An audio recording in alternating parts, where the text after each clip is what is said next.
Olá, meu nome é José Bucholcas, eu sou instrutor de refrigeração, ventilação e ar-condicionado e vou aqui compartilhar com vocês a parte 2 do aumento do COP pela redução do flash gas em sistemas de refrigeração por compressão de vapor. Eu já coloquei a parte 1 e a parte 2. O método é bastante simples, né? Ele permite aumentar consideravelmente a eficiência dos equipamentos. Não é um sistema inverter, ele aumenta o rendimento, a eficiência do ciclo normal. Tá? O flash volta a ser líquido útil, então ele vai ser condensado, tá? Para remoção de carga térmica no evaporador. O aumento do efeito refrigerante é o que faz com que seja reduzido o tamanho tanto do compressor a ser utilizado, quanto dos trocadores de calor e tubulação. Aqui nós temos o gráfico pressão-entalpia, diagrama pressão-entalpia, onde nós temos aqui o trabalho do compressor, isso é o condensador original, tá? Isso daqui é o elemento de expansão 1. Nós temos aqui um reservatório, né, um separador de líquido, onde eu faço a condensação do flash. Tá? E isso daqui é o evaporador. Isso daqui é um segundo elemento de expansão. Então, se você observar aqui, o elemento de expansão original, no ciclo de mais 50 menos 30, ele desceria aqui, dando um flash aí de 60%. Tá? Então, o que acontece? Nós vamos condensar isso aqui por essa diferença de entalpia. Então, essa massa de flash, nós vamos condensar usando essa massa de refrigerante toda.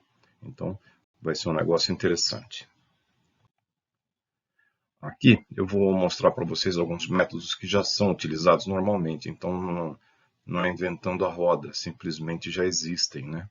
Então, aqui você tem um compressor, um condensador, o elemento de expansão e o evaporador. Só que aqui no meio do caminho colocaram um intercambiador de calor. O que é que ele faz? Ele simplesmente passa por ele o líquido que saiu do condensador, então a tendência é de estar subresfriado, e ele troca calor com a sucção. Tá? Então ele pega uma sucção mais fria e troca calor, de forma que se tiver algum vapor nessa linha, ele vai tender a condensar e ele vai aumentar o subresfriamento. Então, pelo aumento do subresfriamento, ele já aumenta aqui a eficiência do ciclo, reduzindo um pouco o flash gas. Porém, como ele sai aqui superaquecido, vapor superaquecido, baixa pressão e baixa temperatura, e troca calor com esse líquido, e volta para o compressor, ele não tem assim uma redução, né, de flash, ele está sendo bombeado de qualquer forma. Então, isso daqui, ó, é um gráfico que mostra a seleção, tá? O comportamento de intercambiadores de calor. Eu peguei aí um fabricante, peguei para 404A. Então, aqui você tem a temperatura de evaporação, aqui embaixo, e aqui é a capacidade dele em quilowatt. Então, aqui você tem a curva do componente. Então, nós temos um modelo, esse, tá? Esses modelos aí. Então, vou dar um exemplo aqui. Então, a menos 30 com 404A, se eu utilizar esse menorzinho aqui, eu vou subir menos 30, bato na curva dele, então eu tenho condição de trocar 1 kW de energia. Então, eu consigo fazer uma troca aqui de 1 kW.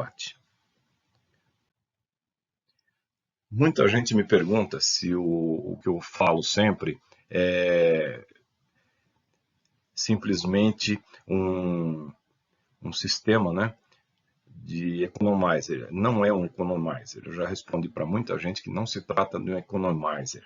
É uma outra ideia. Então, o que é o economizer? É isso aqui. Então, eu tenho um compressor, eu tenho um condensador. Na linha de líquido, eu tenho duas saídas. Então, uma saída que é a principal, que vem, né, que passa por um trocador de calor, e vem para o elemento de expansão e vai para o evaporador. E ele sai aqui, vapor superaquecido, a baixa pressão e baixa temperatura, normal. Tá? Só que aqui, ó, uma parcela desse líquido que sai subresfriado do meu condensador, eu passo por um elemento de expansão e evaporo nesse trocador de calor, de forma que eu vou aumentar o subresfriamento dele, tá? Então eu aumento aqui o sensível, né? Trocando com esse latente que vai evaporar aqui. Só que de qualquer forma, o que acontece? Ele aumenta? Aumenta sim, tá? Não vamos discutir isso. Porém, ainda assim, eu estou jogando mais flash no compressor. Então, ele tem um aumento, mas não é tão significativo, tá? Aqui um outro método também, que se encontra muito aí no mercado, é o em cascata, né? É um diagrama em cascata. Então você tem o compressor de alta, um condensador de alta, um elemento de expansão de alta e um evaporador de alta e vai para o compressor normalmente, tá? Aqui nós temos um outro sistema, tá? Que trabalha geralmente com outro fluido em outras pressões. Então esse daqui é o de alta porque trabalha com pressão mais alta e esse é o de baixa porque a temperatura de evaporação dele é a requerida para que eu tenha o meu processo. Então o que nós vemos aqui, temos o condensador, temos o compressor, temos o condensador, elemento de expansão e evaporador, tá? E volta para o compressor. Porém o que interessa é isso aqui, ó, é isso aqui. Nós temos aqui um evaporador que troca de calor direto com o condensador do de baixa. Então, dando um exemplo numérico, assim, um exemplo só para dar uma ilustrada aqui, digamos que esse evaporador aqui, tá, ele evapora a menos 15, para esse condensador aqui está condensando a menos 5. Tá? Então, tendo diferença de temperatura, eu consigo fazer a condensação. Então, não tem nenhum bicho de 7 cabeças. Nesse caso aqui, nós temos um cascata diferente, tá? Então nós temos um compressor, um condensador, apareceu aqui um reservatório de líquido, mas sem problema, um elemento de expansão. Ele está aqui trocando calor no evaporador desse e volta para o compressor. Aqui nesse caso, SO2 R744, e ele não está usando aqui um compressor, ele está usando uma bomba. Então essa bomba de CO2 ela manda líquido, né? Ela pega líquido aqui do reservatório, joga numa solenoide, joga num elemento de expansão e vai evaporar aqui no evaporador sem diferença nenhuma com nada. E volta para o reservatório. Só que esse reservatório pega esse vapor que está chegando, passa por diferença de temperatura aqui, condensa, tá? E cai aqui esse líquido. Esse líquido acumula aqui e alimenta a bomba. Quando isso aqui deu temperatura, tá? Fecha a solenoide e para cá não passa, mas aqui, ó, essa válvula de controle passa por aqui. Então, de qualquer forma, como isso daqui está mais frio do que isso daqui, ele vai condensar e ele vai cair no reservatório, ficando sempre líquido por ali. Aqui está um diagrama pH, onde eu tenho, esse daqui é o sistema transcrítico com R744 ao CO2. Então eu tenho aqui o evaporador, eu tenho aqui o condensador. Aqui não é um condensador, desculpa, aqui é o compressor. Então, de novo, é o evaporador, aqui é o compressor. Isso daqui não é um condensador, isso daqui eles chamam de gas cooler. Então, eu só faço a parte de sensível, calor sensível. Eu diminuo a temperatura desse fluido, tá? Aí ele chega numa certa temperatura e ele vai expandir. Então, veja bem, ele não condensou, ele não é líquido, mas se ele tiver uma expansão, eu caindo essa pressão e a temperatura de saturação, eu vou ter uma parte de flash e vou ter uma parte de líquido, tá certo? E volta no sistema normal.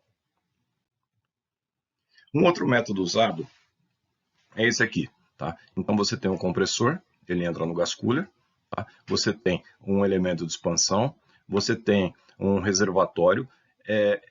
Essa queda de pressão faz com que apareça, assim como no diagrama pH anterior, aparece líquido que acumula no fundo, que vai para o elemento de expansão e um evaporador para trocar calor de carga térmica e volta para o compressor. O segredo todo para o funcionamento desse negócio aqui é o seguinte: você tem aqui, ó, uma tubulação que sai, você tem um elemento que controla essa pressão e traz dessa pressão intermediária, isso é uma pressão intermediária, essa daqui azul é baixa pressão, tá? Então da intermediária ele expande e vai cair aqui na sucção do compressor, tá? Então ele mistura esse vapor com mais esse vapor. Esse é o pH, tá? Esse é o pH desse que nós vimos agora. Então, qual é a novidade? Não tem novidade nenhuma. Então, aqui eu tenho o compressor, aqui eu tenho o gas cooler, o elemento de expansão, aqui é o reservatório de líquido, tá certo? O reservatório de líquido, aí o líquido, ele expande no elemento de expansão, evaporador, e vai para o compressor. Só que, na saída, aquela válvula representada aqui, ó, então aquela queda de pressão é representada aqui. Então veja que ela sai da pressão do intermediário e cai direto para a pressão do evaporador. Então, se você notar, essa expansãozinha, nesse caso aqui, ó, ainda gera um pouquinho de líquido na saída. Aqui nós temos um outro pH, mas a diferença entre esse e o anterior é só isso aqui, ó. Eu ganhei um pouquinho de o que seria comparado com subresfriamento, mas na realidade não é. Eu consegui resfriar um pouco mais, tá? esse fluido. E aqui, se ele resfriou um pouco mais, ele aumentou a temperatura desse aqui, então superaqueceu um pouquinho mais e ele volta a funcionar. Então é só a diferença, tá?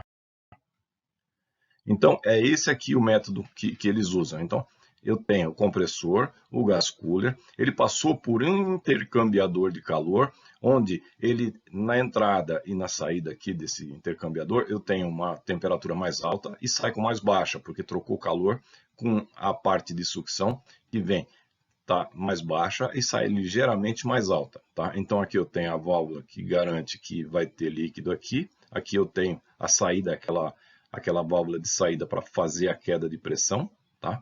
Para manter essa pressão constante, tá? E eu tenho aqui o nosso elemento de expansão principal, tá? Que vai evaporar e vai levar esse fluido, vai se misturar aqui, vai passar pelo intercambiador de calor e vai para o nosso compressor. Agora, uma pergunta, o que fica interessante é isso, tá?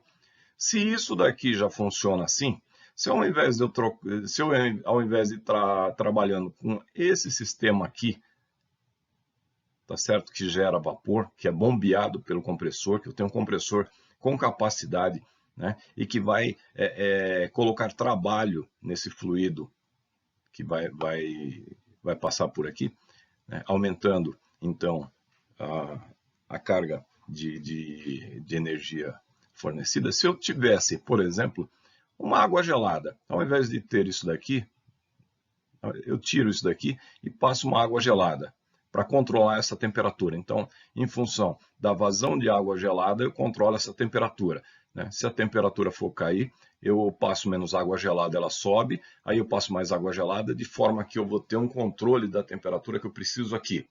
Ela não funcionaria? Funcionaria, estaria de acordo, tá certo? Então, pensando nisso, a gente fez isso daqui, ó, a gente bolou um sistema que esse é o método proposto. Então, eu tenho um compressor, o condensador, o primeiro elemento de expansão. Então, eu tenho o primeiro elemento de expansão, que me dá uma pressão intermediária nesse condensador de flash, tá certo?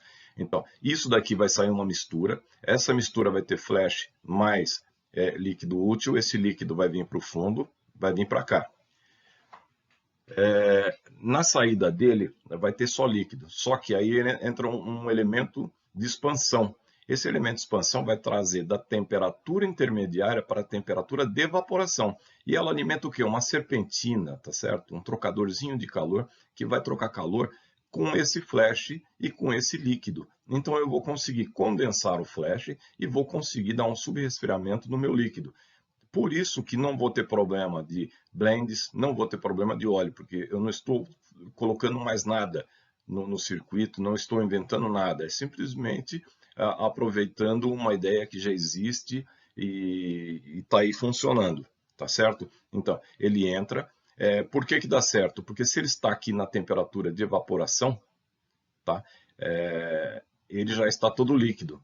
Então, à medida que ele vai todo o líquido, ele não vai ter flash, ele vai resfriar isso daqui, vai condensar esse vapor do flash do intermediário e eles vão trocar calor no evaporador. É isso que aumenta a massa de fluido refrigerante e diminui meu compressor, que vai bombear um volume e uma massa menor, porque aumentou o efeito refrigerante. Não vou ter volume de flash, então diminui o condensador e diminui um pouco o evaporador, e mais as bitolas de tubulação.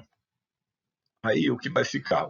A parte líquida vai ser isso daqui: compressor, condensador, isso representa o reservatório, um pequeno subresfriamento, isso não é flash, isso é o que eu gastei para condensar essa massa, esse fluido que estava em flash gás, e aí eu tenho esse aumento no evaporador. É um negócio interessante.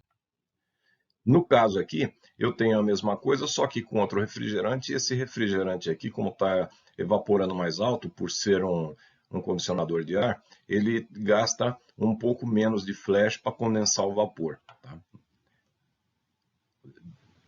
Ou melhor, ele gasta um pouco menos de líquido para condensar esse flash daqui.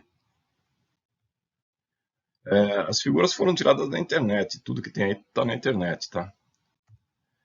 Eu agradeço por vocês assistirem, agradeço as mensagens que foram enviadas, né? As perguntas que fizeram, eu procurei responder todas e fico à disposição. Se alguém quiser trocar ideias, se alguém quiser me procurar, por favor, estejam à vontade. Obrigado.